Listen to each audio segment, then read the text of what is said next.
बिस्मिल्लाहिर्रहमानिर्रहीम, अस्सलाम वालेकुम, हेलो एवरीवन। उम्मीद करता हूँ आप सब खैरियत से होंगे। आज जो हमारा पोएम है that's about I am very bothered by Simon Armitage. बहुत ही इंटरेस्टिंग पोएम है और इस पोएम में हम देखेंगे अबाउट ऑथर, की फैक्ट्स, पोएम ट्रांसलेशन और इस पोएम से जो इम्पोर्टेंट क्वेश्चंस है जो पेपर में आते हैं और लास्ट में थीम। सो टाइम को वेस्ट किए बगैर let's get started. About author Simon Armitage, जिसका फुल नेम है साइमन रॉबर्ट आर्म्ड एज, जिसकी डेट ऑफ बर्थ 26 मई 1963 है, इंग्लैंड में हुई थी। और ये एक British poet, playwright means dramatist और नॉवेलिस्ट हैं। और इसकी जो पोइट्री है attune to modern life and vernacular language. Vernacular language means वो लैंग्वेज जो हम डेली रूटीन में यूज़ करते हैं, जो समझ आ जाए ऐसी लैंग्वेज। तो इसकी पोइट्री जो है अमूमन जो है वर्निकुलर लैंग्वेज में है और इसी की वजह से इसे पॉपुलैरिटी भी मिली थी। 2019 में क्या हुआ था कि इसे जो है poet laureate of Great Britain, इसको ऑनर किया गया था इसके ग्रेट अचीवमेंट्स के लिए। Armitage grew up in the West Yorkshire village of Marsden where his father was active in amateur theatre. तो इसके फादर जो थे वो एमेच्योर थिएटर में जो थे एज अ एक्टिव मेंबर थे। और अपनी पहली पोएम इसने स्कूल असाइनमेंट के तौर पे लिखी थी। ही स्टडीड, और इसने ज्योग्राफी जो है स्टडी की थी at Portsmouth polytechnic, now the university of Portsmouth, from which he graduated in 1984। तो वहाँ से इसने ग्रेजुएशन की थी 1984 में। और 4 साल के बाद ही earn a master's degree in social work from the Victoria University of Manchester, now the university of जो आजकल जिसको हम मैनचेस्टर यूनिवर्सिटी कहते हैं। और इसने काम भी किया था as a profession officer. At the same time ही रोट पोइट्री, और इसी तरह इसने पोइट्री भी लिखी। And his first collection Zoom appeared in 1989 and it garnered immediate notice and was followed by the 1992 poem film Xanadu by 1994. Armed Age was able to resign his job and focus on a writing career. तो इस तरह इसने अपनी job से resign दी थी। कौन सी job थी इसकी? प्रोफेशन ऑफिसर की थी। और वहाँ से रिज़ाइन करके तो ये एक मुकम्मल जो राइटर हैं वो बन गए थे और राइटिंग करियर की तरफ अपना फोकस किया। उसके बाद his poetry collections included Kid 1992, Book of Matches 1993, The Dead Sea Poems 1995 and Cloud Cuckooland 1997, Travelling Songs and The Universal Home Doctor both 2022। तो ये कुछ वर्क्स है जो इसके फेमस वर्क्स है, उनके नाम है और उनके साथ साथ उनके डेट्स हैं, जो पब्लिकेशन डेट्स है वो शो हो रहे हैं। और इसी तरह इसके कुछ वर्क्स में जो है 9/11 अटैक्स के बारे में भी बताया गया है। And the dramatic adaptation 2006 of होमर्स Odyssey. In addition to producing original poetry, Armed Age published an acclaimed translation of Sir Gawain and the Green Knight in 2007। और ये कुछ वर्क्स थे जिसकी इसने ट्रांसलेशन भी की थी, जिसमें एक ये है Sir Gawain and the Green Knight and the Death of King Arthur 2011. His translation of an anonymous 15th century poem was likewise well received, and his 2016 translation of the medieval English poem Pearl won the Pen Award. तो ये जो Pearl है इसकी वजह से इसे एक award भी मिला था, PEN award for poetry in translation, और इसकी भी इसने ट्रांसलेशन की थी। He wrote the novels like Little Green Man 2001 में इसने ये नावल लिखा था, and The White Stuff 2004, Armed Age volumes of memoir included All Points North 1998, Gig the Life and Times of a Rock Star Fantasist 2009, and Walking Home 2012. He also penned plays, an opera libretto and the script for a puppet opera. तो ये कुछ works है, तो कुछ scripts थे जो इसने लिखे थे और उनकी वजह से जो ट्रांसलेशन जो इसने की थी उसकी वजह से कुछ अवार्ड्स भी इसने गेन किए थे। So Armitage was made commander of the Order of the British Empire. फिर इसे कमांडर बनाया गया था ब्रिटिश एम्पायर का, कब? 2010 में। And was awarded the Queen's Gold Medal for poetry in 2018। तो 2018 में इसे गोल्ड मेडल मिला था पोइट्री के लिए, and 2 homiletic poems called Patience and purity.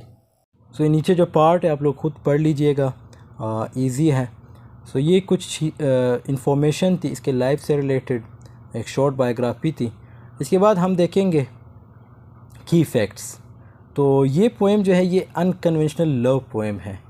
The speaker reveals how is a bungled attempt to show his attraction for a classmate.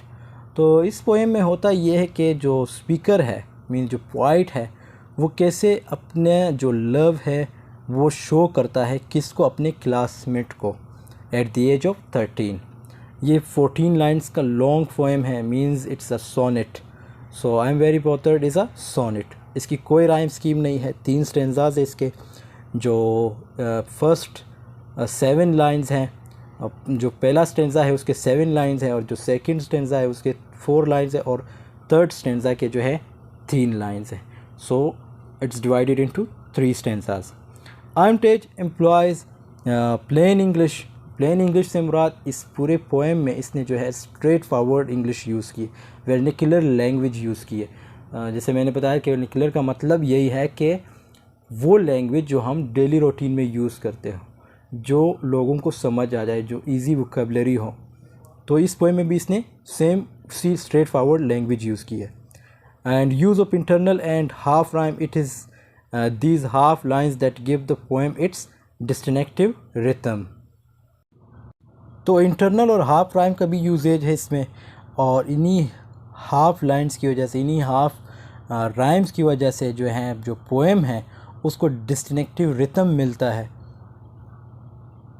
And the title is somewhat problematic as a term bothered suggests that the speaker does not feel sufficiently remorseful after such a misdemeanor। Problematic का मतलब है कि मशकूक means open to doubt और debate, जिस पे debate किया जा सके, जिस पे डाउट किया जा सके।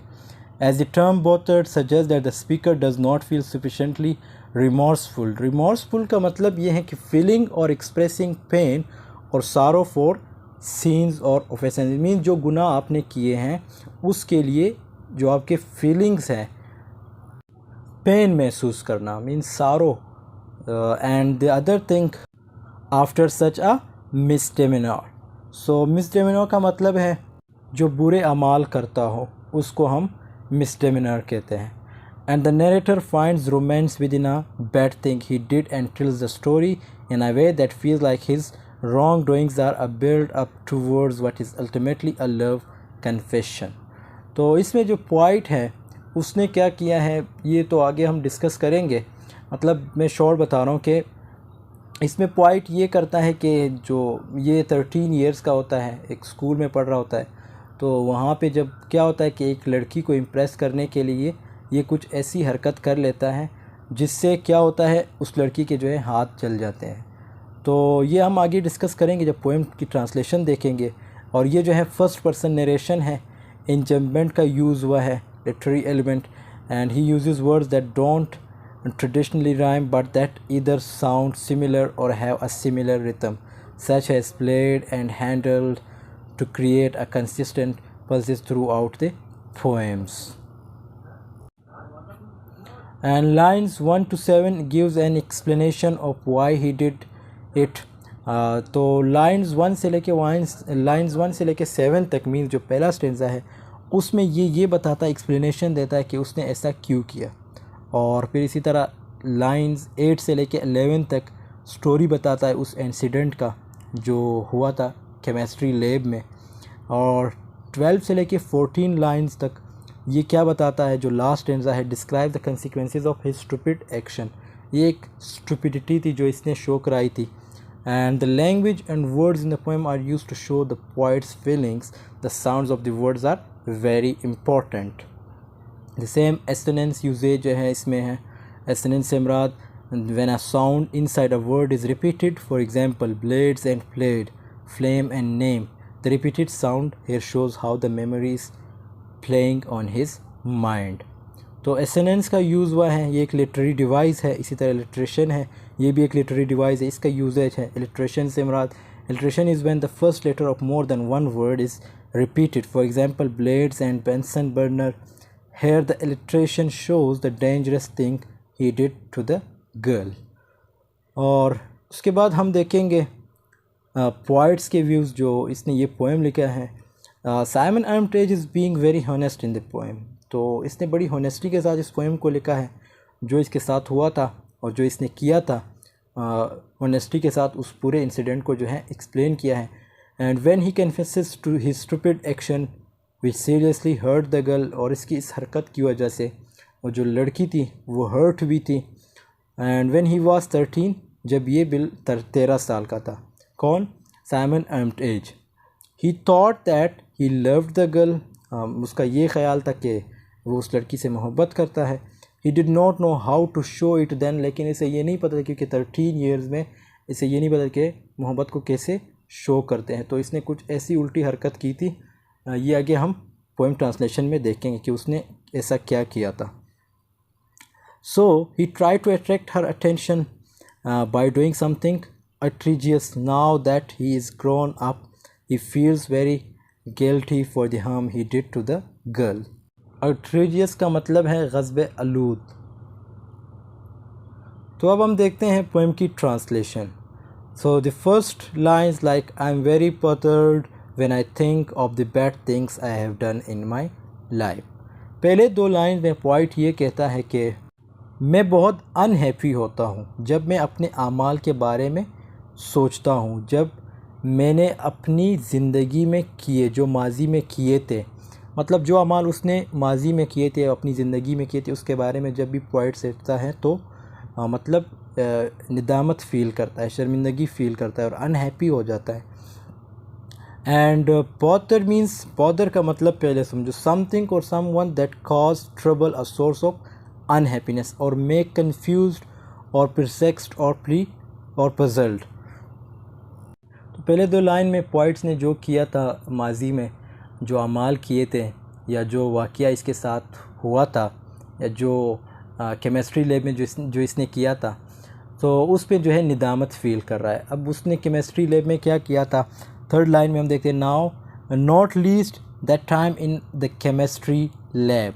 सो थर्ड लाइन में कहता है जो मैंने केमिस्ट्री लैब में किया था, मतलब पोइट उस वक्त स्कूल में था, स्कूल पढ़ता था. फिर अगले 4 lines, when I held a pair of scissors by the blades and played the handles in the naked lilac flame of the Bunsen burner, then called your name and handed them over. पहले ये Bunsen burner flame इसको समझो. तो ये है, ये जो chemistry lab में यूज़ होता है. A Bunsen burner named after Robert Bunsen is a kind of gas burner used as a laboratory equipment. तो ये लेबॉर्ट्री में यूज़ होता है. और किस लिए यूज़ होता है? Just for heating, sterilization and combustion. The gas can be natural, ये नेचुरल गैस भी हो सकता है या लिक्विफाइड पेट्रोलियम गैस भी हो सकता है, सच एज प्रोफीन, ब्यूटीन और अ मिक्सचर. तो अगले जो लास्ट 4 लाइन्स है इसका मतलब ये है कि जब मैंने पेयर ऑफ सीजर्स पकड़ा, किसने? पोइट ने जब पेयर ऑफ सीजर्स पकड़ा ब्लेड के ज़रिए, उसको हीट दे के, हीट ने मीन्स उसको गर्म करके, गर्म कहाँ से किया था इसने? बंसन बर्नर फ्लेम से, जो मैंने अभी दिखाया था, जो केमिस्ट्री लैब में यूज़ होता है. सो उससे गर्म करके उसको मतलब जो ब्लेड से या जो पेयर ऑफ सीजर्स थे उसको हीट दे के, उसको गर्म करके, तो उससे क्या होता था? और फिर किसको पकड़ाया था? एक लड़की को, और उस लड़की के हाथ जल गए थे. तो इसने ये काम किया था, जो पेयर ऑफ सीजर्स थे उसको हीट दे के किसको पकड़ाया था? एक लड़की को. और उस वक्त इसकी एज जस्ट 13 ईयर्स थी. केमिस्ट्री लैब में ये इंसिडेंट हुआ था. तो जैसे मैंने बताया कि पहले 7 लाइन्स में ये इंसिडेंट के बारे में बताता है जो केमिस्ट्री लैब में हुआ था. अगले 4 लाइन्स सेकंड स्टेंजा देखते हैं. On o the unrivalled stench of branded skin as you slipped your thumb and middle finger in then could not shake off the 2 burning rings marked the doctor said for eternity. और फिर मतलब जो इसने जो pair of scissor था वो किसको पकड़ा था? एक लड़की को. इस तरह उसके हाथ जल गए थे. अब यहाँ पे जो सेकंड स्टेंजा है, सेकंड स्टेंजा, अब यहाँ पे इस लाइंस की शुरुआत जो है ओ, जो कि एक लिटरेरी डिवाइस है जिसको हम एपोस्ट्रोफी कहते हैं, और उसके स्किन जलने को ब्रांडेड कहता है। कौन कहता है? पोइट। ब्रांडेड लफ्ज़ यूज़ किया है पोइट ने, तो इससे हमें एक और चीज़ का पता चल जाता है कि ये इंजरी कितनी सीरियस इंजरी है। और फिर वो अपनी थंब को मूव नहीं कर सकती थी और मिडल फिंगर्स को भी। और पोइट मज़ीद ये कहता है कि डॉक्टर ने कहा कि वो कभी भी अपने रिंग वाली उंगलियां मूव नहीं कर पाएगी, मतलब उसको कभी शेक नहीं कर पाएगी।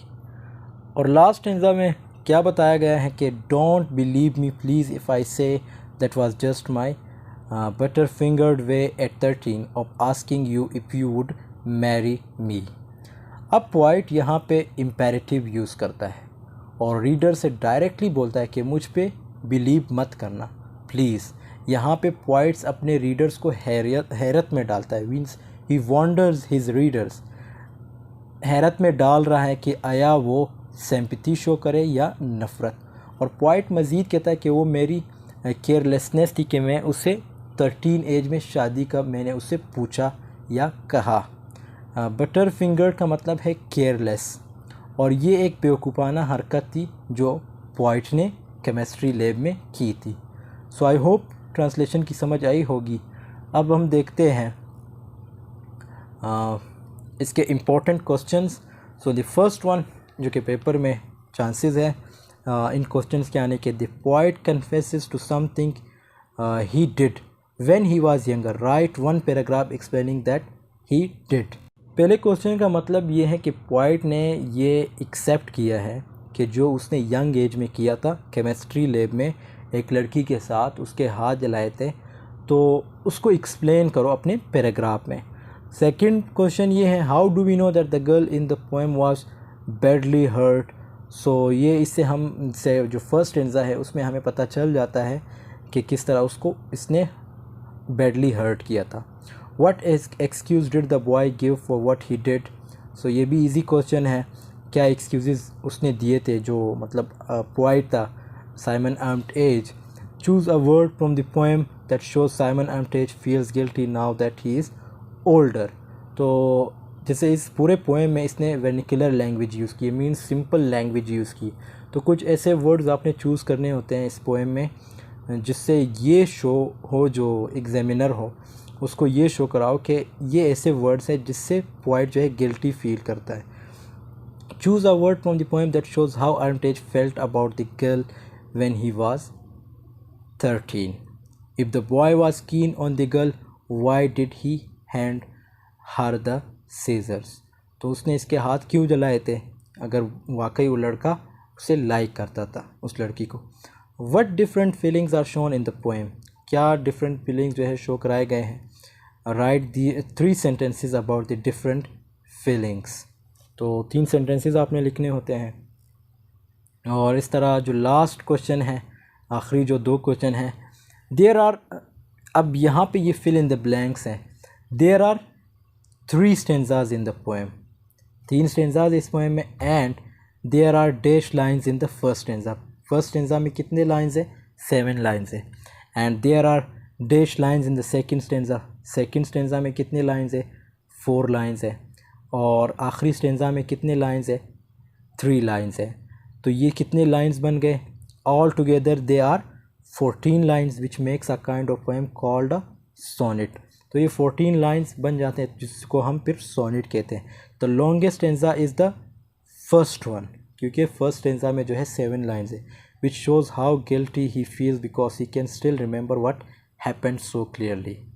सो ये 8वां क्वेश्चन था। और लास्ट क्वेश्चन जो कि बहुत इंपॉर्टेंट है, जिसके चांसेस होते हैं पेपर में आने के, that's do you think the poem is realistic. क्या आप ये सोचते हैं कि ये जो पोएम है, जो इंसिडेंट पोइट ने पोएम में एक्सप्लेन किया है, रियलिस्टिक है या नहीं, ये आपने बताना होगा। Do boys and girls often say and do cruel things to attract each other's attention. क्या लड़के और लड़कियां यही हरकत करते हैं एक दूसरे को अपनी तरफ अट्रैक्ट करने के लिए, जो इन्होंने केमिस्ट्री लैब में किया था। सो इसके अगर थीम की बात करें तो थीम में लव है, मैरिज है, lab, emotions and feelings, stupidity, impression, stupidity से मुराद जो वाइट ने शो कराई थी केमिस्ट्री लैब में, impression and girl doctor. So this was all about today's. I hope this video has been helpful for you, and if you are new in this channel, do subscribe channel and press the bell icon to notify you of every new video को ज़रूर like कीजिएगा और share कीजिएगा अपने दोस्तों के साथ. मिलते हैं नेक्स्ट वीडियो में, तब तक के लिए अल्लाह हाफिज़. Take care of yourself.